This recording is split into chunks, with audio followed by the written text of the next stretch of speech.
നസിലർ റഹിമ വഇൻ അദ്ബറത്. ഒരു കാരണവശാലും കുടുംബക്കാരോട് മോശമായി പെരുമാറാൻ പാടില്ല. എന്താണ് കുടുംബമെന്ന് പറഞ്ഞാൽ? കുടുംബക്കാരോട് മോശമായി പെരുമാറാൻ പാടില്ല. കുടുംബബന്ധം ചേർക്കുന്നതിനനുസരിച്ച് അല്ലാഹു നമ്മൾക്ക് ദീർഘായുസ് നൽകുമെന്നാണ്. കുടുംബബന്ധം ചേർക്കുന്ന ആളുകൾക്ക് ദീർഘായുസ് ഉണ്ടാകുമെന്നാണ്.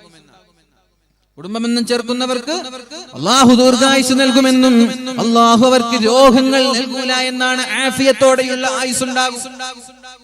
നിങ്ങൾ ചിന്തിച്ചു നോക്കിയേ, നിങ്ങൾക്ക് ഒരു 60 വയസ്സ് വരെ ജീവിക്കാൻ അല്ലാഹു അവസരം തന്നു. ആ 60 വയസ്സിൽ 40 വയസ്സായപ്പോഴേക്കും നിങ്ങൾ എന്തായി? രോഗിയായി. 40 വയസ്സായപ്പോഴേക്കും രോഗിയായി. പിന്നെ 20 വർഷം നിങ്ങൾ രോഗിയായിട്ട് കിടക്കാൻ. പിന്നെ 60 വയസ്സ് കൊണ്ട് എന്ത് കാര്യം, എന്ത് ഉപകാരമുള്ള? നേരെ മറിച്ച് നിങ്ങൾ 70 വയസ്സ് 60 വയസ്സ് വരെ ജീവിച്ചിട്ടുള്ള ഒരു തലവേദന പോലും നിങ്ങൾക്ക് വന്നിട്ടില്ല. നല്ല ആഫിയത്ത്, നന്നായി ഇബാദത്ത് ചെയ്യാനും സാധിച്ചു. അതല്ലേ ഭാഗ്യം.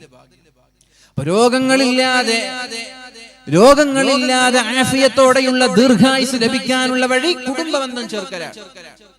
രോഗം വരാതിരിക്കാൻ നമ്മൾ എക്സസൈസ് ചെയ്യും, രാവിലെ എണീറ്റ് ഓടും, ഭക്ഷണം നിയന്ത്രിക്കും. LCHF അല്ലെ, LCHF പറഞ്ഞ് ഇറച്ചി മാത്രം കഴിക്കും.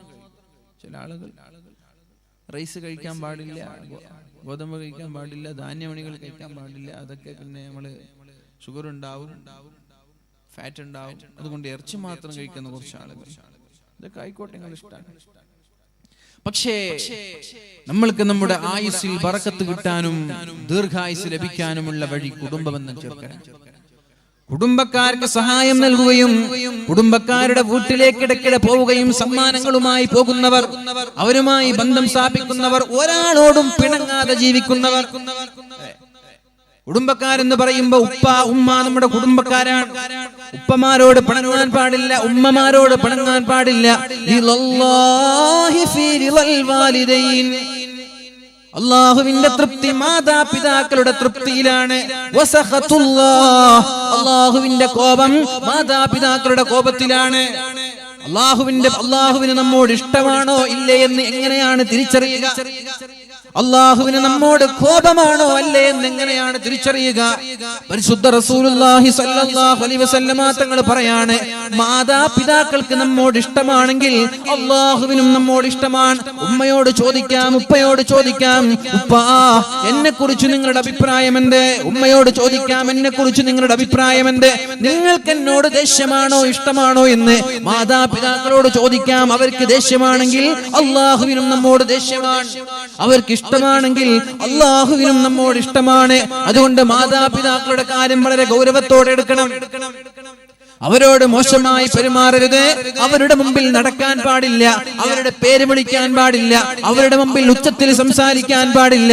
അവർ വീട്ടിലേക്ക് കയറി വരുമ്പോൾ ഇരുന്ന ഇരുപ്പിൽ നിന്ന് എണീക്കാതെ മൊബൈലിൽ കളിച്ചിരിക്കരുത്. വീട്ടിലേക്ക് ഉപ്പ കടന്നു വരാൻ, ഉമ്മ കടന്നു വരാൻ, ആ സമയത്ത് നമ്മളത് മൈൻഡ് ചെയ്യാതെ മൊബൈലിൽ ഇങ്ങനെ കളിച്ചിരിക്കുകയാണ് പാടില്ല. അതൊക്കെ കുരുത്തക്കേടാണ്. അവരുടെ മുമ്പിൽ അനാവശ്യമായ സംസാരങ്ങൾ പാടില്ല. അവരോട് ദേഷ്യപ്പെടുന്ന രീതിയിൽ സംസാരിക്കുകയോ തുറിച്ചു നോക്കുകയോ ക്കുന്ന രീതിയിലുള്ള ഒരു വാക്ക് പറയുകയോ ചെയ്യരുത്. ആരാണ് ഈ മാതാപിതാക്കൾ എന്ന് പറഞ്ഞാൽ? ഇതൊക്കെ ചില്ലറ കാര്യമില്ല. വൻദോഷങ്ങളിലാണ് അല്ലാഹു എണ്ണിത്തന്നത്. വൻദോഷമാണിത്. മാതാപിതാക്കളോട് അപമര്യാദയായി പെരുമാറുന്നത് വൻദോഷമാണ്. അല്ലാഹു ദുനിയാവിൽ തന്നെ ശിക്ഷ നൽകുന്ന 2 പാപങ്ങളുണ്ട്. നമ്മളൊക്കെ തെറ്റ് ചെയ്താൽ അല്ലാഹു ആഖിറത്തിലേക്ക് എടുത്തു വെക്കുക ചെയ്യാം. കള്ളു കുടിച്ചു, പടച്ചോൻ ഇത് ആഖിറത്തിലേക്ക് മാറ്റി. നിസ്കാരം നഷ്ടപ്പെടുത്തി, ആഖിറത്തിലേക്ക് മാറ്റി വെക്കും. സദഖയും സക്കാത്തൊന്നും കൊടുത്തില്ല, ആഖിറത്തിലേക്ക് മാറ്റി. പക്ഷെ ദുനിയാവിൽ തന്നെ അല്ലാഹു ശിക്ഷ നൽകുന്ന 2 പാപങ്ങളുണ്ട്. അത് ഏതൊക്കെയാണ്? ഒന്ന് കുടുംബ ബന്ധമാണ്. മാതാപിതാക്കളുമായിട്ടുള്ള ആ ഒരു ബന്ധം സ്ഥാപിക്കാതെ മാതാപിതാക്കളോട് അപമര്യാദയായി പെരുമാറുന്ന ആളുകൾക്ക് അല്ലാഹു ദുനിയാവിൽ വെച്ച് തന്നെ ശിക്ഷ നൽകുമെന്നാണ്. എന്നാൽ ആഖിറത്തിൽ രക്ഷപ്പെടോ? അവിടെയും രക്ഷപ്പെടൂല. എങ്ങനെയാണ് അല്ലാഹു ശിക്ഷ നൽകുന്നത്? ഒന്നുകിൽ അവരുടെ മക്കളിലൂടെ. നമ്മൾ നമ്മുടെ മാതാപിതാക്കളോട് മോശമായി പെരുമാറിയാൽ അതിനേക്കാളും മോശമായിട്ടാണ് നമ്മുടെ മക്കൾ നമ്മോട് പെരുമാറുക. കുടുംബബന്ധത്തിൽ നമ്മൾ കുടുംബബന്ധം വിച്ഛേദിച്ചാൽ, കുടുംബബന്ധങ്ങളിൽ വിള്ളലുണ്ടാക്കി പിണക്കവും പ്രശ്നങ്ങളും ഉണ്ടാക്കിയാൽ ദുനിയാവിൽ തന്നെ അനുഭവിക്കുമെന്നാണ്. ദുനിയാവിൽ തന്നെ അനുഭവിക്കാതെ അവർ മരിച്ചു പോകൂല എന്നാണ്. അതുകൊണ്ട് കുടുംബ ബന്ധത്തിന്റെ കാര്യം, മാതാപിതാക്കളുടെ കാര്യം വളരെ ഗൗരവത്തോടെ, വളരെ ശ്രദ്ധയോടെ നമ്മൾ ശ്രദ്ധിക്കേണ്ടതുണ്ട്. ദുനിയാവിലും ആഖിറത്തിലും അല്ലാഹു ശിക്ഷ നൽകുന്ന തെറ്റാണത്. രണ്ടാമത്തെ തെറ്റ് വ്യഭിചാരമാണ്. വ്യഭിചരിച്ചു പോയ ആളുകൾക്ക് അല്ലാഹു ദുനിയാവിലും ആഖിറത്തിലും ശിക്ഷ നൽകുമെന്നാണ്. അതാണ് വ്യഭിചരിച്ച ആളുകൾക്ക് അല്ലാഹു എയ്ഡ്സ് നൽകുന്നത്. അത് മാത്രമല്ല, വ്യഭിചാരികളായ ആളുകൾക്ക് ജീവിതത്തിൽ സമാധാനം കിട്ടൂല എന്നാണ്. മരണം വരെ ടെൻഷനായിരിക്കും.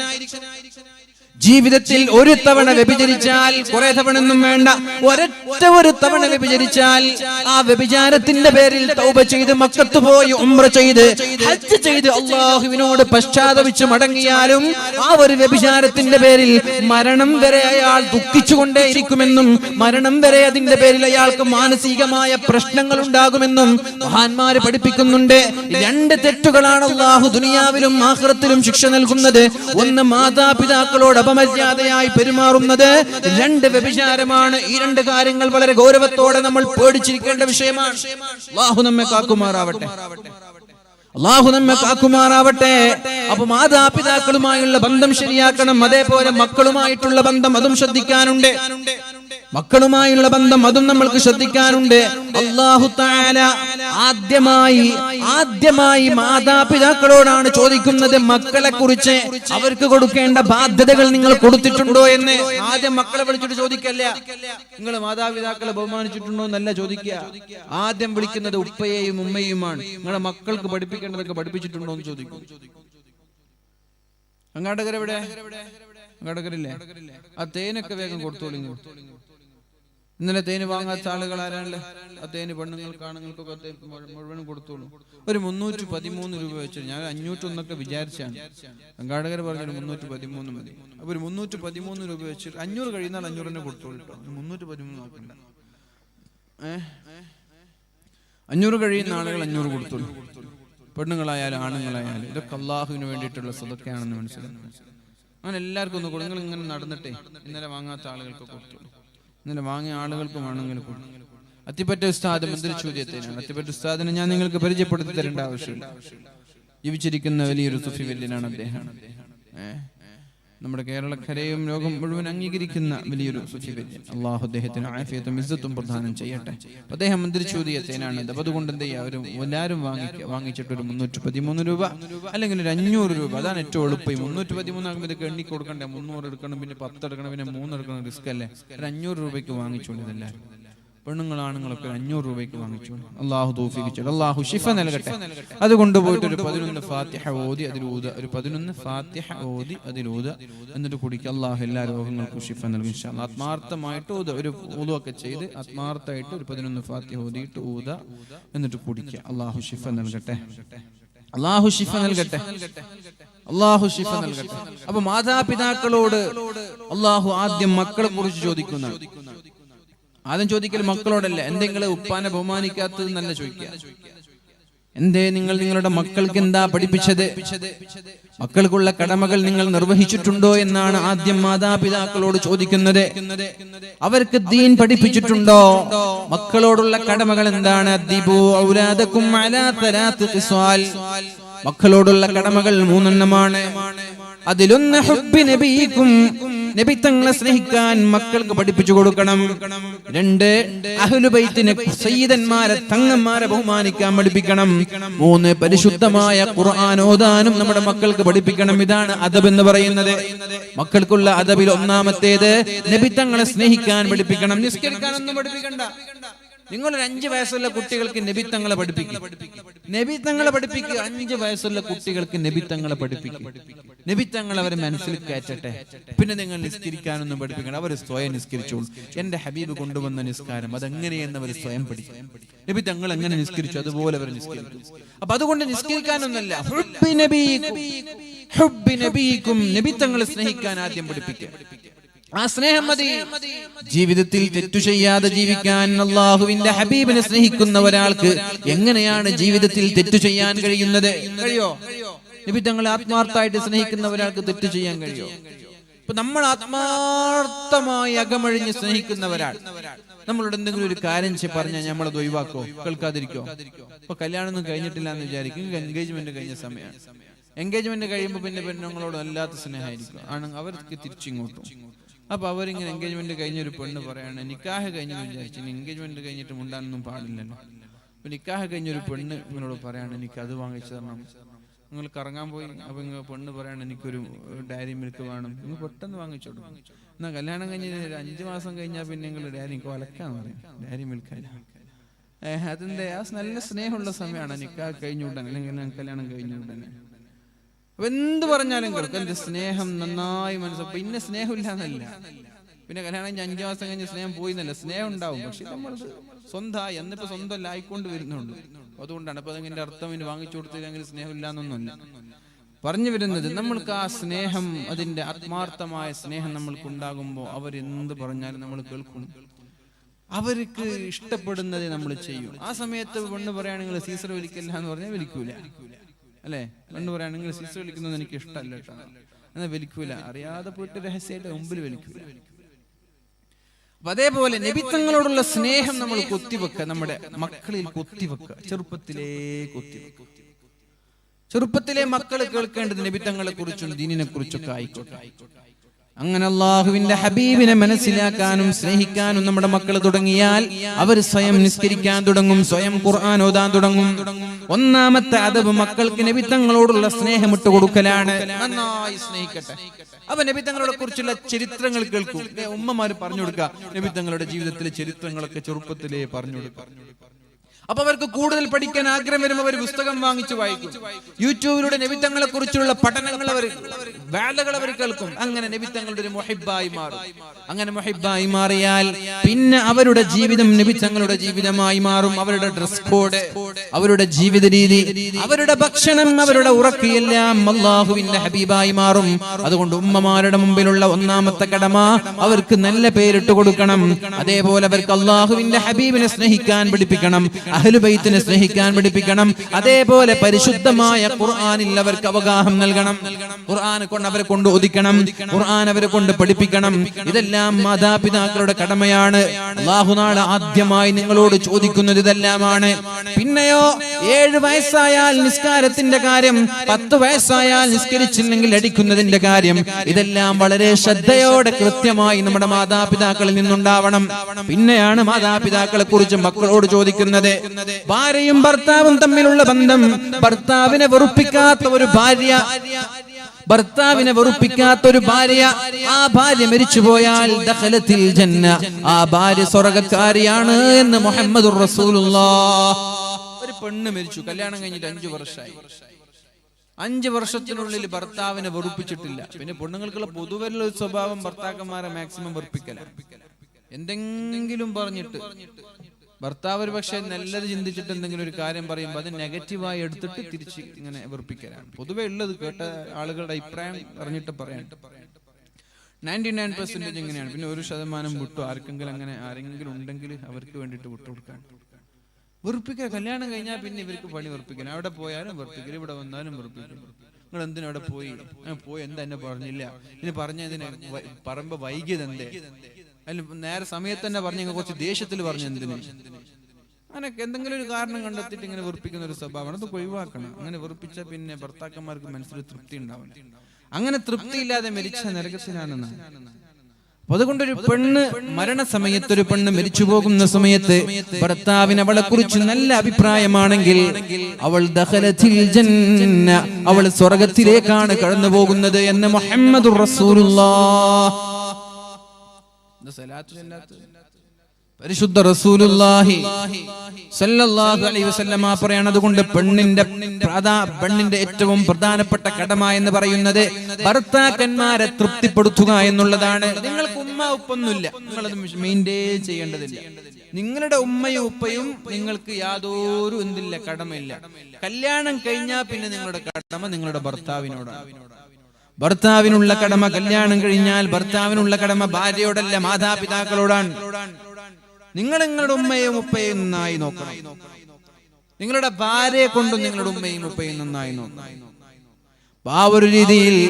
ആ ഒരു രീതിയിൽ ഭാര്യമാരെ കല്യാണം കഴിഞ്ഞാൽ നിങ്ങൾ ഏറ്റവും കൂടുതൽ കടപ്പെട്ടിരിക്കുന്നത് നിങ്ങളുടെ ഭർത്താവിനോടാണ്.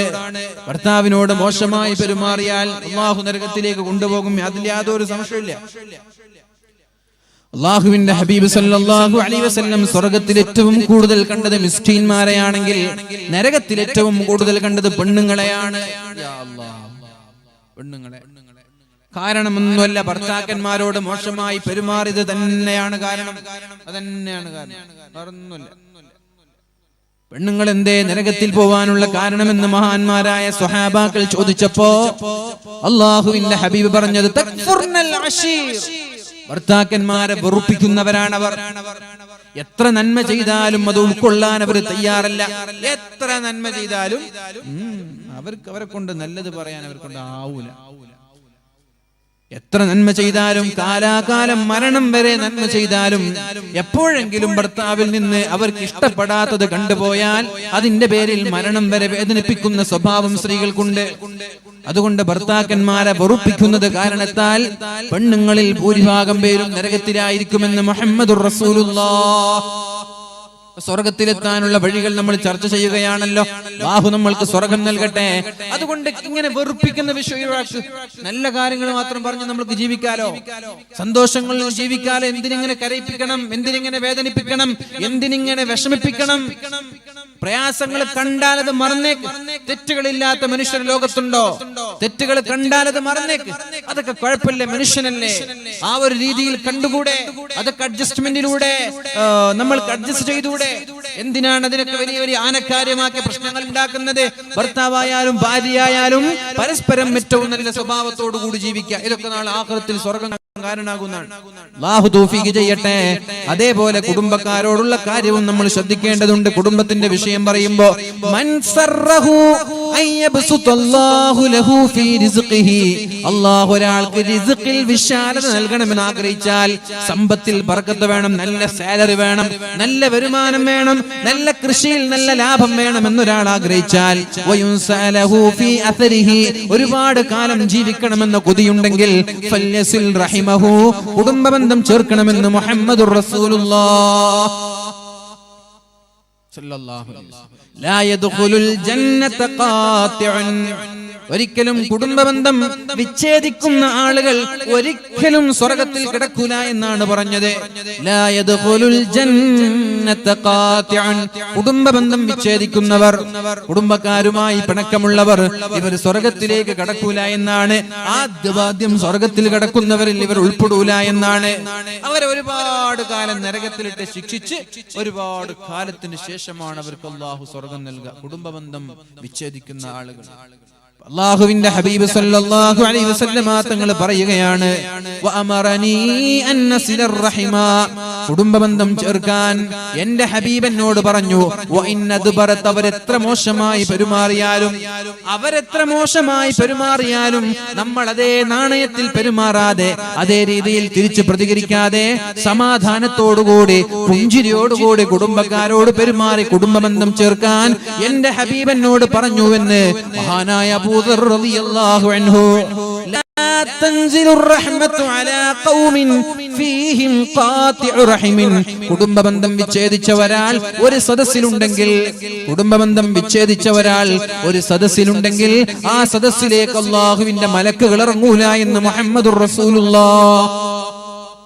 ലാ തൻസിലുർ റഹ്മ, ലാ തൻസിലുർ റഹ്മ, അല്ലാഹുവിന്റെ കാരുണ്യം ഇറങ്ങൂല. എവിടെ? കുടുംബബന്ധം വിച്ഛേദിച്ച ഒരാളുണ്ടെങ്കിൽ. അപ്പൊ വീട്ടിൽ പിണക്കമുള്ളവരാണ്, ഭാര്യയും ഭർത്താവും പിണങ്ങിയാൽ ആ വീട്ടിൽ റഹ്മത്തില്ല എന്നാണ്. അയൽവാസികളോട് പിണക്കമുണ്ടെങ്കിൽ ഈ വീട്ടിൽ റഹ്മത്തില്ല. കുടുംബത്തിലെ അളാപ്പമാർ, മൂത്താപ്പമാർ, ജ്യേഷ്ഠന്മാർ, അനുജന്മാർ, പെങ്ങന്മാർ, സഹോദരിമാര്, അങ്ങനെ ആരൊക്കെയാണോ നമ്മുടെ കുടുംബങ്ങളിലുള്ളത് അവരുമായി പിണക്കമാണെങ്കിൽ ആ വീട്ടിലേക്ക് അല്ലാഹുവിന്റെ റഹ്മത്ത് ഇറങ്ങുകയില്ല, അല്ലാഹുവിന്റെ മലക്കുകൾ ഇറങ്ങുകയില്ല, അവരുടെ അമലുകൾ അല്ലാഹു സ്വീകരിക്കുകയില്ല.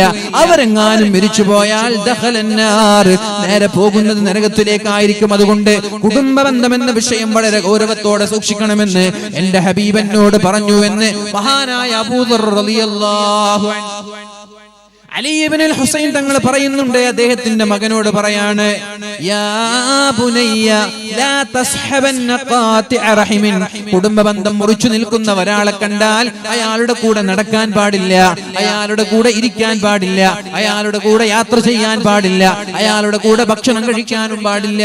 അപ്പൊ നമ്മുടെ ചങ്ങാതിമാര് നാട്ടിലുള്ള കുടുംബത്തിലുള്ള ചങ്ങാതിമാരുണ്ട്, ഇയാള് ഈ കുടുംബക്കാരൊക്കെ മറ്റുള്ളവരോടും മിണ്ടാതെ പിണങ്ങി നിൽക്കാൻ എന്ന് നമ്മൾക്കറിഞ്ഞാൽ, നമ്മുടെ കൂടെയുള്ള ഒരു ഫ്രണ്ട് അവന്റെ കുടുംബക്കാരുമായി പിണങ്ങി നിൽക്കുന്നു എന്നറിഞ്ഞാൽ അവനുമായിട്ടുള്ള സൗഹൃദ ബന്ധം പാടില്ല എന്നാണ് പറഞ്ഞത്. എന്തുകൊണ്ട്?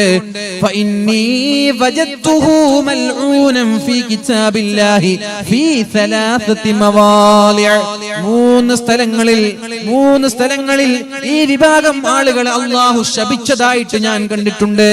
പരിശുദ്ധ ഖുർആനിൽ 3 സ്ഥലങ്ങളിൽ കുടുംബ ബന്ധം മുറിക്കുന്ന ആളുകളെ അള്ളാഹു ശപിച്ചിട്ടുണ്ട്. അത് ഞാൻ കണ്ടിട്ടുണ്ട്. അതുകൊണ്ട് ഒരു കാരണവശാലും അവരുമായി ബന്ധം സ്ഥാപിക്കരുത്, അവരുടെ കൂടെ യാത്ര ചെയ്യരുത്, അവരുടെ കൂടെ ഇരിക്കരുത്, അവരുടെ കൂടെ സംസാരിക്കരുത് എന്ന് മഹാനായ അലി ഇബ്നുൽ ഹുസൈൻ തങ്ങൾ പഠിപ്പിക്കുകയാണ്. എത്ര ഗൗരവമാണ്! തമാശയാണോ? എത്ര ഗൗരവമാണ്! നമ്മളൊക്കെ ഇതൊക്കെ എടുക്കുന്നുണ്ടോ? ഗൗരവമായിട്ട് എടുക്കുന്നുണ്ടോ? 3 കാര്യങ്ങളായി. 4ാമത്തെ വിഷയം,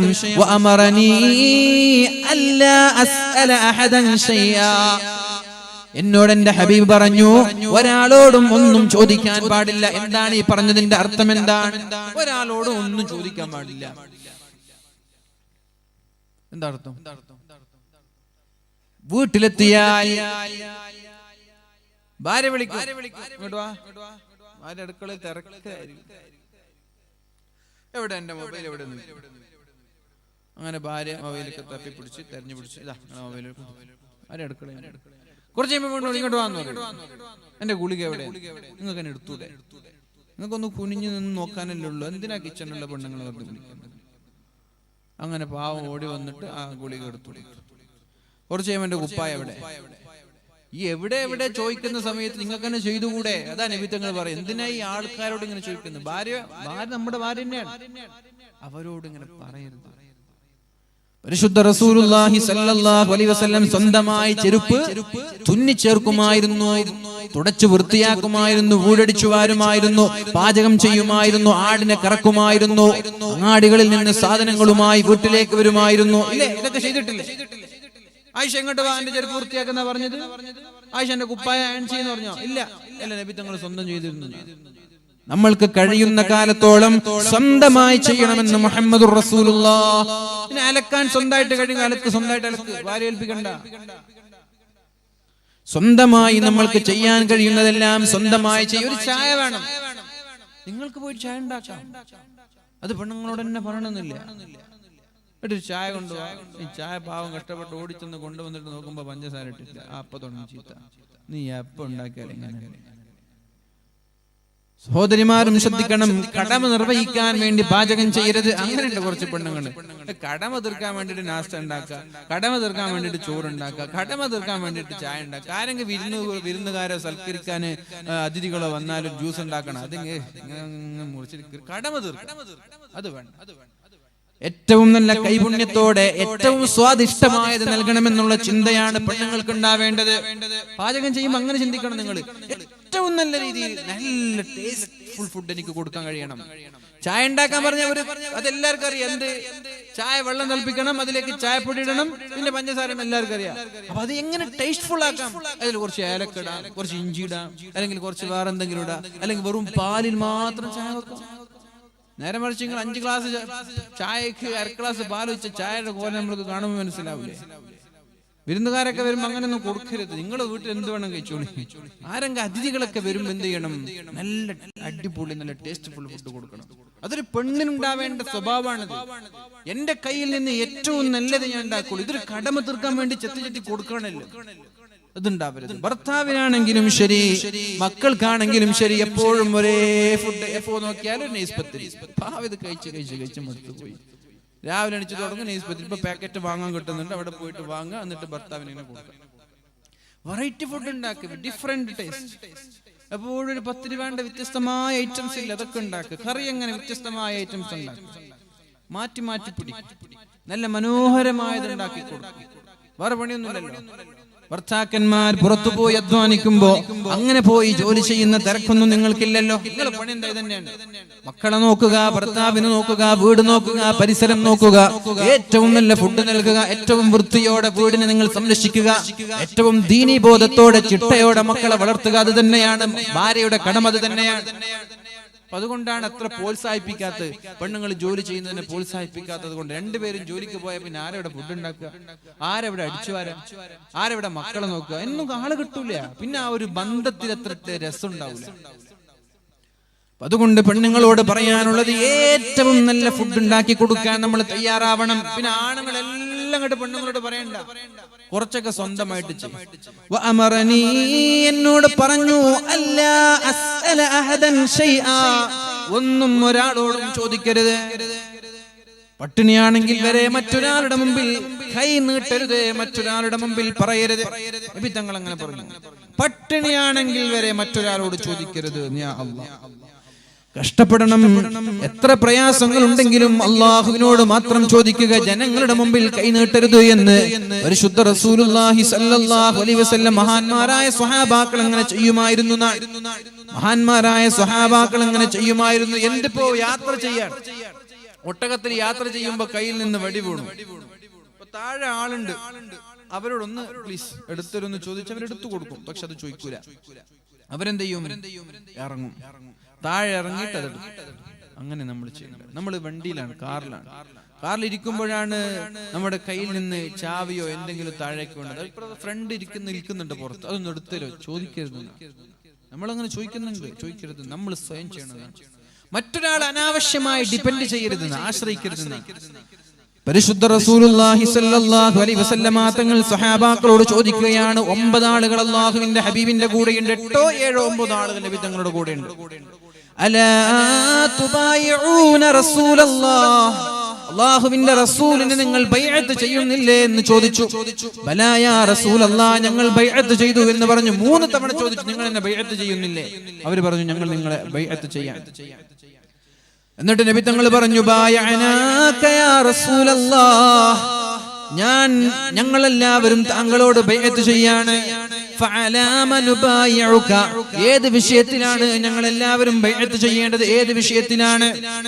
നബി തങ്ങൾ പറഞ്ഞു സല്ലല്ലാഹു അലൈഹി വസല്ലം, അലാ അൻ തഅബുദുല്ലാഹ വലാ തുശ്രികൂ ബിഹി ഷൈആ, അല്ലാഹുവിനെ മാത്രം ആരാധിക്കണം, അവന് കൂറുകാരില്ല, അവന് പങ്കുകാരെ ചേർക്കരുത്. 1 2 വസ്സലവാത്തിൽ ഖംസി, 5 നേരം കൃത്യമായി നിസ്കരിക്കുമെന്ന വിഷയത്തിൽ നിങ്ങൾ എനിക്ക് ഉറപ്പ് തരണം. പിന്നെയോ വതുതീഉ, അല്ലാഹുവിനെയും അവന്റെ റസൂലിനെയും അനുസരിക്കുമെന്നുള്ള വിഷയം.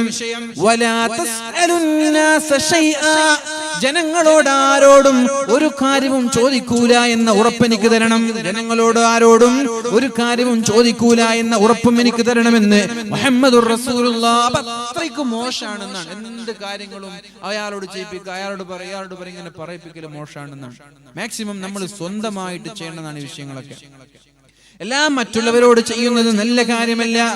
അതൊരിക്കലും അല്ലാഹുവിന്റെ ഹബീബ് സല്ലല്ലാഹു അലൈഹി വസല്ലമ തങ്ങൾ പ്രോത്സാഹിപ്പിച്ചിട്ടില്ല. നബി തങ്ങൾ പറഞ്ഞത് ഒരാളോടും ചോദിക്കാൻ പാടില്ല എന്നാണ്. അങ്ങനെ പ്രഗൽഭരായ ഹക്കീം ഇബ്നു ഹിസാം തങ്ങളെ പോലെയുള്ള ആളുകൾ സ്വന്തം ഖാദിമിനോട് പോലും വെള്ളം കൊണ്ടുവരാൻ പറയുമായിരുന്നില്ല.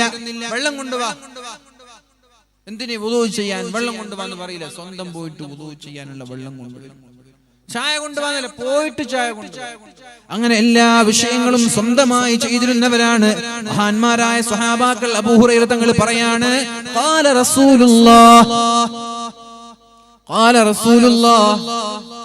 സല്ലല്ലാഹു അലൈഹി വസല്ലം, നബി തങ്ങൾ പറഞ്ഞു, ലാ യഹ്തതിബ അഹദുകും അലാ ളഹ്രിഹി ഫയഖി ബിഹി വജ്ഹഹു ഖൈറുൻ ലഹു മിൻ അൻ യസ്അല റജുലൻ അഅതാഹു ഔ മനഅ.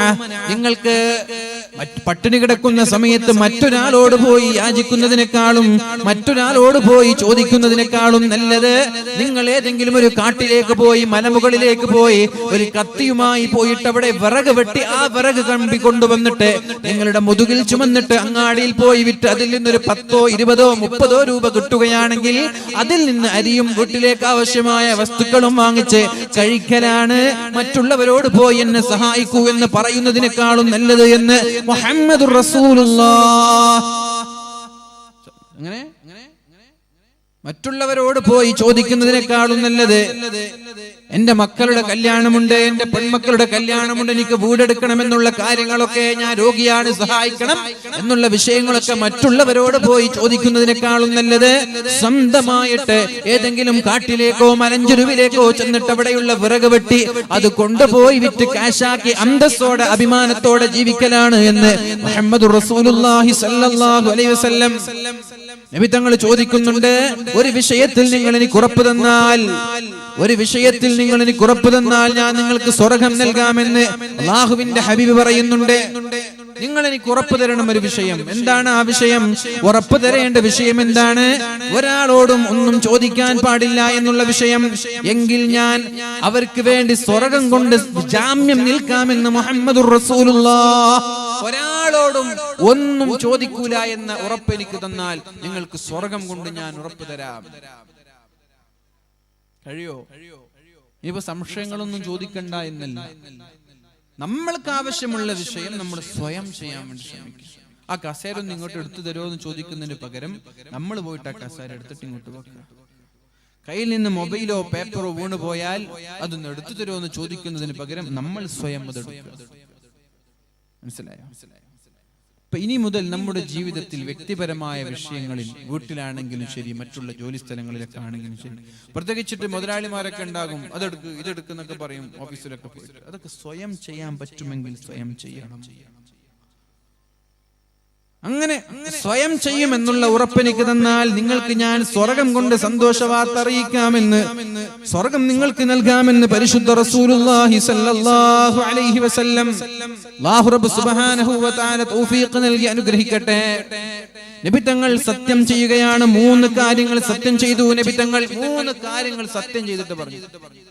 ഒന്ന്, മാ തവാളഅ അഹദുൻ ഇല്ലാ റഫഅഹുല്ലാഹ്. ഒരാൾ താഴ്ന്നു കൊടുത്താൽ അല്ലാഹു അയാളെ ഉയർത്തുമെന്ന് മുഹമ്മദുർ റസൂലുള്ളാഹ്. അല്ലാഹുവാണ് സത്യം. നബി തങ്ങൾ സത്യം ചെയ്യാണ്. വല്ലാഹി, അല്ലാഹുവാണ് സത്യം. ഒരാൾ താഴ്ന്നു കൊടുത്താൽ അല്ലാഹു അയാളെ ഉയർത്തുമെന്ന് മുഹമ്മദുർ റസൂലുള്ളാഹ്. 2 പേര് വിഷയം അടിപിടി കൂടാ, 2 പേര് തമ്മിൽ തർക്കമാണ്. ആ തർക്കമുള്ള സമയത്ത് ഞാനും വിട്ടുകൊടുക്കൂല, നീയും വിട്ടുകൊടുക്കൂല. ഭാര്യയും ഭർത്താവും തമ്മിലുള്ള സൗന്ദര്യ പണക്കം. 2 പേരും മിണ്ടാണ്ടിരുന്നു. ഭാര്യ പറഞ്ഞു, നോക്ക, ഞാൻ മിണ്ടൂല, നിങ്ങൾ ഉണ്ടോ ഇല്ല നോക്കട്ടെ. ഭർത്താവ് പറഞ്ഞു, നീ ഉണ്ടോ നോക്കട്ടെ. അങ്ങനെ 2 പേരും മിണ്ടാതെ ഇങ്ങനെ വാശിയും പിടിച്ച് മസലും പിടിച്ച് നിൽക്കുകയാണ്. എന്താ ഉണ്ടാവുക? 2 പേരും അങ്ങോട്ടും മിണ്ടാതെ 2 പേരും 2, 3, 4 ദിവസം ഇങ്ങനെ പോകും. അതിന് പകരം ഒരാൾ താഴ്ന്നു കൊടുത്തു, ഭർത്താവ് താഴ്ന്നു കൊടുത്തു. കുഴപ്പമില്ല, എന്റെ ഭാര്യ എന്നല്ലേ, പോയിട്ട് അസ്സലാമു അലൈക്കും, സുഖല്ലേ എന്നൊക്കെ ചോദിച്ചിട്ട് സംസാരിച്ചു. അങ്ങനെ താഴ്ന്നു കൊടുത്താൽ അയാൾ അല്ലാഹു ഉയർത്തിക്കൊണ്ടേയിരിക്കുമെന്നാണ് പറഞ്ഞത്. 2 പേര് പിണങ്ങി നിൽക്കുന്നുണ്ട്, ഒരാൾ താഴ്ന്നു കൊടുത്തു. തർക്കങ്ങളാണ്. അഭിമാനത്തിനും അന്തസ്സിനും വേണ്ടിയിട്ടുള്ള സ്ഥാനമാനങ്ങൾക്ക് വേണ്ടിയുള്ള തർക്കങ്ങൾ ഉണ്ടാകുമ്പോ ഒരാൾ താഴ്ന്നു കൊടുത്തിട്ട് എനിക്ക് വേണ്ട. ഏത് വിഷയം വരുമ്പോഴും താഴ്മയുള്ള ആളുകൾ അല്ലാഹു അവരെ ഉയർത്തുമെന്ന കാര്യത്തിൽ സംശയമില്ല എന്ന് പരിശുദ്ധ റസൂലുള്ളാഹി സ്വല്ലല്ലാഹു അലൈഹി വസല്ലം. 2ാമത്തെ വിഷയം, മാ തസദ്ദഖ അഹദുൻ ഇല്ലാ സാദഹുല്ലാഹ്. ഒരാൾ സ്വതഖ നൽകിയാൽ, അല്ലാഹുവിന്റെ മാർഗ്ഗത്തിൽ ചെലവഴിച്ചാൽ, ഇല്ലാ സാദഹുല്ലാഹ്, അല്ലാഹു അവർക്ക് അവരുടെ സമ്പാദ്യത്തിൽ വർധനവ് നൽകുമെന്ന് മുഹമ്മദുർ റസൂലുള്ളാഹി. നബി തങ്ങൾ പറഞ്ഞതിൽ വിശ്വാസം ഉണ്ടോ? നബി തങ്ങളെ ഹദീസിൽ വിശ്വാസം ഉണ്ടോ? ഉണ്ടല്ലോ. അപ്പൊ നബി തങ്ങൾ പറഞ്ഞൊരു വിഷയമാണ്, സ്വതക്ക കൊടുത്താൽ കൂടുതൽ തരാം. 1000 കൊടുത്താൽ 10000 തരാം. 1000 കൊടുത്താൽ 10000 തരാം. ഞാൻ പറഞ്ഞ വിഷയമല്ല. മാ തസദ്ദഖ അഹദുൻ ഇല്ലാ സാദഹുല്ലാഹ്. അല്ലാഹുവിന്റെ മാർഗ്ഗത്തിൽ ഒരാൾ സ്വതക്ക കൊടുത്താൽ ഇല്ലാ സാദഹുല്ലാഹ്, അല്ലാഹു അയാളുടെ സമ്പത്തിൽ അഭിവൃദ്ധി നൽകും. സമ്പത്ത് ഇങ്ങനെ കൂട്ടി കൂട്ടി കൂട്ടി കൂട്ടി വലിയ മുതലാളിയായിട്ട് മാറും. സ്വതക്ക കൊടുക്കുന്നതിനനുസരിച്ചിട്ട് മുതലാളിയായിട്ട് മാറും. കൊടുത്തൂടെ? മുതലാളി ആണ്ടേ? നമ്മൾക്കൊക്കെ മുതലാളിമാരാവണ്ടേ? വേണ്ടേ? വേണ്ട. ആയിക്കോട്ടെ, ഇപ്പൊ എന്താ മുതലാളിയായാലും പ്രശ്നം എന്താണ്? നബി തങ്ങൾ അങ്ങനെ ദുആ ചെയ്തു, റബ്ബന ആതിനാ ഫിദ്ദുനിയ ഹസന വഫിൽ ആഖിറതി ഹസന. അല്ലാഹുവേ, ദുനിയാവിലും ആഖിറത്തിലും വിജയിക്കുന്ന മുത്തഖീങ്ങളിൽ ഉൾപ്പെടും. ദുനിയാവും വേണം, ആഖിറവും വേണം. എന്താ പ്രശ്നം? മുതലാളിമാരെ നന്നായിട്ട് സ്വതക്ക ചെയ്തുകൂടെ? അന്തസ്സോടെ ജീവിച്ചുകൂടെ?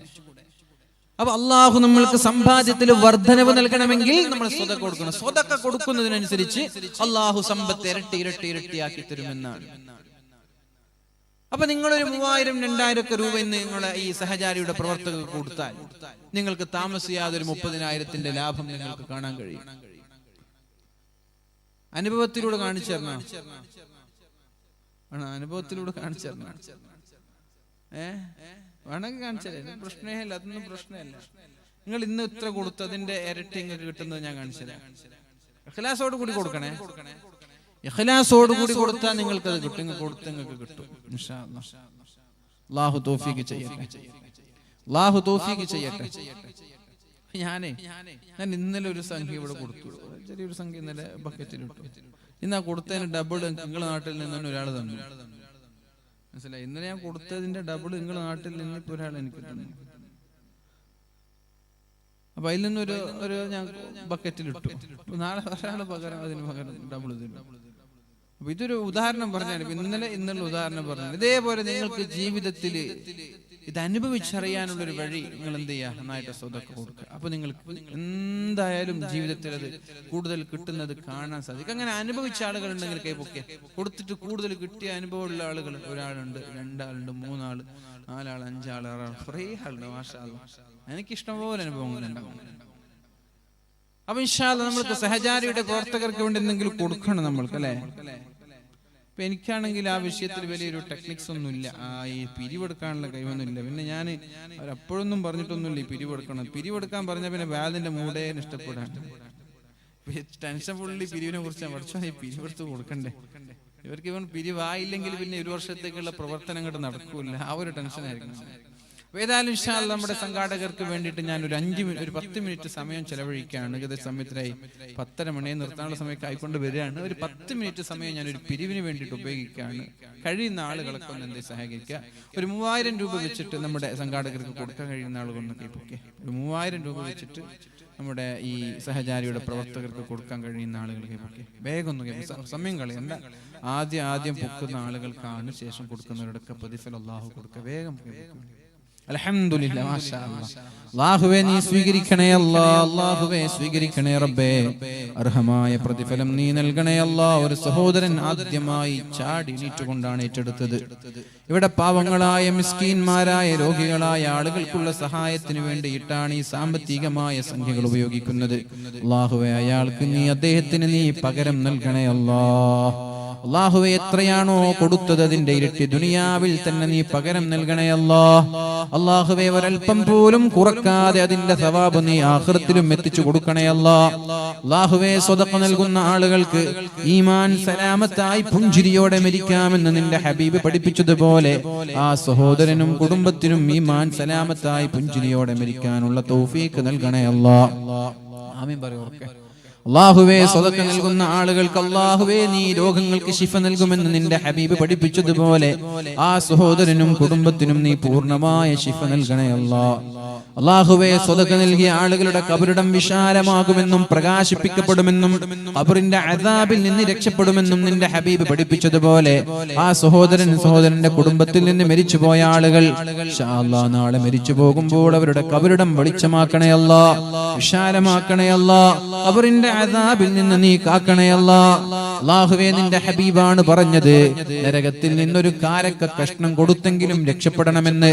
അല്ലാഹുവേ ഈ സഹോദരൻ നൽകിയ ഈ ഭീമമായ സംഖ്യ, ഈ നല്ല ഒരു സംഖ്യ, അത് കാരണത്താൽ അദ്ദേഹത്തെയും അദ്ദേഹത്തിന്റെ കുടുംബത്തെയും ഒരു സെക്കൻഡ് പോലും നരകത്തിൽ കിടക്കാത്ത സ്വർഗം നൽകണേ അല്ലാഹ്. അല്ലാഹുവേ നിന്റെ ഹബീബാണ് പറഞ്ഞത് സ്വതഖ നൽകുന്ന ആളുകൾക്ക് അർശിന്റെ തണൽ നൽകുമെന്ന്. അല്ലാഹുവേ ഹിസാബില്ലാത്ത അദാബില്ലാത്ത സ്വർഗം നൽകണേ അല്ലാഹ്. മാരകമായ രോഗങ്ങളിൽ നിന്ന് കാക്കണേ അല്ലാഹ്, ശർറായ ഖളായിൽ നിന്ന് കാക്കണേ അല്ലാഹ്. മാഷാ അല്ലാഹ്, വളരെ സന്തോഷം. ഇനി കൈപൊക്കി 2-3 ആളുകൾ, ഒരു 1000 കൊടുക്കാൻ പറ്റിയ ആളുകൾക്ക് വേഗം കൈപൊക്കിക്കോളി. അൽഹംദുലില്ലാ, ഒരാൾ, 2 ആള്, 3 ആളായി. മാഷാ അല്ലാഹ്. അല്ലാഹുവേ നീ ഏറ്റെടുക്കണേ റബ്ബേ. അല്ലാഹുവേ നീ ഏറ്റെടുക്കണേ റബ്ബേ. പരിശുദ്ധ റസൂലുള്ളാഹി സ്വല്ലല്ലാഹു അലൈഹി വസല്ലം പറഞ്ഞു, എവിടെയാണോ പാവങ്ങളായ പ്രയാസങ്ങൾ അനുഭവിക്കുന്ന ആളുകളുള്ളത് അവിടെയാണ് റബ്ബുള്ളത് എന്ന്. രോഗികളുടെ കൂടെയാണ് അല്ലാഹു ഉള്ളത്, പട്ടിണി കിടക്കുന്നവരുടെ കൂടെയാണ് അല്ലാഹു ഉള്ളത്, ദാഹിക്കുന്നവരുടെ കൂടെയാണ് അല്ലാഹു ഉള്ളത്. അല്ലാഹുവേ അതുകൊണ്ട് ഈ സഹായിച്ച ആളുകൾക്ക് നിന്റെ മഹദ ഫളൽ കൊണ്ട് ദുനിയാവിലും ആഖിറത്തിലും വിജയം നൽകണേ അല്ലാ. ഈമാൻ സലാമത്തായി പുഞ്ചിരിയോടെ മരിക്കാനുള്ള തൗഫീഖ് നൽകണേ അല്ലാ. അല്ലാഹുവേ മരണം വരെ ആഫിയത്ത് നിലനിർത്തി കൊടുക്കണേ അല്ലാ. വല്ല രോഗങ്ങളുണ്ടെങ്കിൽ അല്ലാഹുവേ പൂർണ്ണമായ ശിഫ നൽകണേ അല്ലാ. ഈ കൊടുത്തതിന്റെ പകരം ദുനിയാവിൽ തന്നെ നീ നൽകണേ അല്ലാ. ഒരൽപ്പം പോലും കുറക്കാതെ നാളെ ആഖിറത്തിലും അതിന്റെ സവാബ് നീ നൽകണേ അല്ലാ.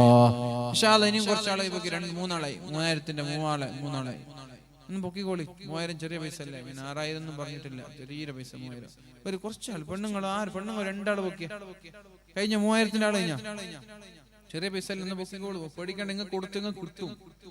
കൊടുക്കുക, നമ്മുടെ സഹചാരിന്റെ കുട്ടികൾക്ക് കൊടുക്കുക. നമ്മളല്ലാതെ പിന്നാലെ കൊടുക്കുക. നമ്മളെന്നല്ലേ കൊടുക്കേണ്ടത്, നമ്മളെന്നല്ലേ അവരെ സഹായിക്കേണ്ടത്.